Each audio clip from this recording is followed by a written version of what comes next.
Welcome to the Dark Truth Diaries, where the shadows speak, secrets unravel, and every story pulls you deeper into the hidden side of human nature. Tonight's case is not just about crime. It's about betrayal, obsession, and a quiet neighborhood hiding a nightmare behind a friendly smile. What you're about to hear is disturbing, real, and almost unbelievable. So lock your doors, dim the lights, and step with me into the dark. This is The Neighbor Who Watched Too Closely, the hidden camera case. In every neighborhood, there's that one person who seems to know a little too much, the one who's always watching from behind the curtains, the one who notices everything. But in the quiet suburban town of Brookhaven Ridge, the nosy neighbor stereotype took a much darker turn. This is the disturbing story of a friendship built on trust, of a victim who felt safe, and of a predator hiding behind politeness, a man who turned his obsession into a chilling operation involving hidden cameras, manipulation, and a betrayal so deep it sent shockwaves through the entire community. Today, you'll hear the full story of Lena Carter, her neighbor Michael Reeves, and the night she learned the truth, the night the mask slipped. When 28-year-old Lena Carter moved into Brookhaven Ridge, she was excited for a fresh start. After a difficult breakup and a stressful job change, all she wanted was peace, something the neighborhood seemed to promise. Kids riding bikes, morning joggers waving, dogs barking in fenced yards. And then there was Michael Reeves, her next-door neighbor. To Lena, he seemed harmless, mid-40s, slightly awkward, and always doing yard work. He was one of the first to welcome her with a plate of homemade cookies and a smile that stretched a little too wide. But she brushed off the oddness. People were different, that didn't make them dangerous.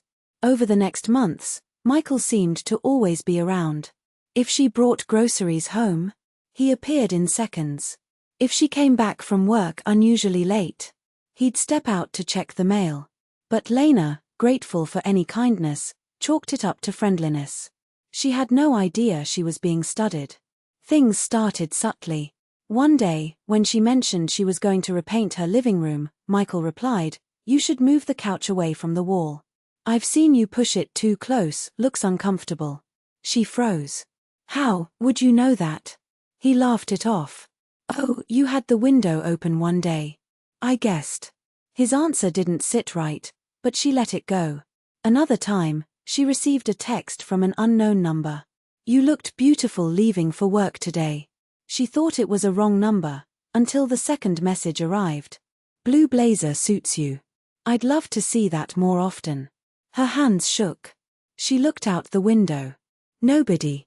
Just Michael mowing his lawn. She blocked the number and convinced herself it was coincidence. But in reality, it was the first thread in a much larger, darker web.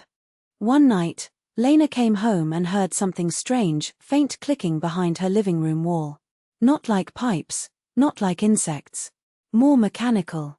She called a contractor, who told her nothing seemed wrong. But the clicking didn't stop. She learned to ignore it. But Michael didn't. The next morning, he casually asked, "Rough night? You were pacing around your living room at 12:43 a.m. Lena's blood chilled. She hadn't posted anything on social media. She hadn't spoken to anyone. The only way Michael could have known was if he saw her. But how? 3 weeks later, Lena adopted a cat named Nova, her little companion, her sense of peace. But Nova started acting strangely. He'd hiss at certain corners of the home, stare at vents for minutes at a time, or run into the bedroom and hide whenever the clicking sound came back. One night, Nova clawed frantically at a corner of the living room wall right where the clicking was loudest. Something was inside. When Lena pressed her ear to the wall, she heard it clearly this time. Click. Whir. Click. A motor. Something adjusting itself. She stepped back. A sinking feeling hit her stomach. Hidden cameras. Lena filed a maintenance request with her landlord, but the landlord insisted she hadn't installed any cameras and had no reason to. So Lena did the next thing her panic told her to do. She called her best friend, Jess. Jess arrived with a small toolkit and a flashlight. Together, they carefully removed the vent cover and shone a light inside. Jess gasped. There, tucked between the studs, was a thin black device with a tiny blinking light.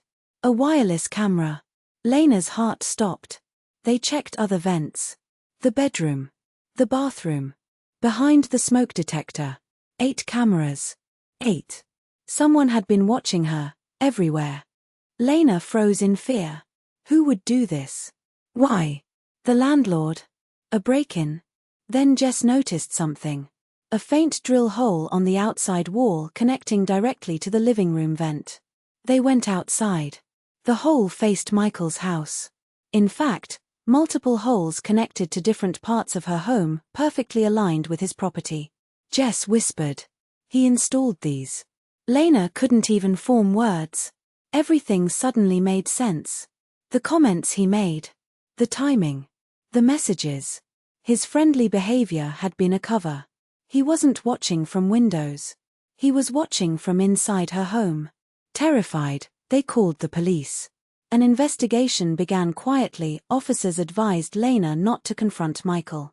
They obtained a warrant and seized equipment from his property. What they found was beyond disturbing. A full surveillance setup hidden in his basement. Multiple monitors showing real-time footage of Lena's home. Months of recorded video. Files labeled by date, clothing, and activity. A diary detailing his growing obsession with her. Michael wrote about how he knew her better than she knew herself. He wrote that she needed him. He wrote that one day she would realize they were meant to be. This was no install and watch scenario. This was a long-term, methodical obsession. And Michael had documented everything. The arrest took place at 2:14 a.m. Lena watched from her window as officers marched Michael out in handcuffs. He didn't resist. He didn't shout. He just stared directly at her window. And smiled. A slow, chilling smile, as though he hadn't been caught. But proven right. As if he believed they were connected. As if this was all part of some twisted bond. Lena stepped back trembling. That smile would haunt her for months. The case made local headlines. Man arrested for extensive home surveillance operation. Brookhaven resident spied on neighbor for over a year. Michael was charged with multiple counts of illegal surveillance, stalking, invasion of privacy, and harassment. But the emotional damage to Lena didn't disappear with the handcuffs. She moved out within a week. She couldn't stay knowing every inch of her home had been violated. She couldn't sleep knowing someone had studied her life in real time. She attended therapy, struggled with trust, and jumped at every unexpected noise. Yet despite her trauma, she was strong enough to testify at trial. Her words. He didn't steal possessions. He stole my sense of safety. Michael showed no remorse. But he was sentenced, significantly ensuring he wouldn't be able to harm anyone for a very long time. Months later, after the trial was done, Lena received permission to view the evidence collected. What she learned chilled her. Michael had installed the first camera 1 week after she moved in, before he ever spoke to her. Before the cookies. Before the friendly wave. The entire friendship. Fake. Every conversation. Planned. Every coincidence. Calculated. He had been watching from the beginning. Today, Lena lives in a different city, in a home with top-grade security and cameras she controls. Her story has been used in workshops and law enforcement training programs. She hopes it will remind people. Sometimes danger doesn't knock. Sometimes it disguises itself as a helpful neighbor. With cookies and a smile. And sometimes, the person watching you isn't outside your home. They're already inside your walls.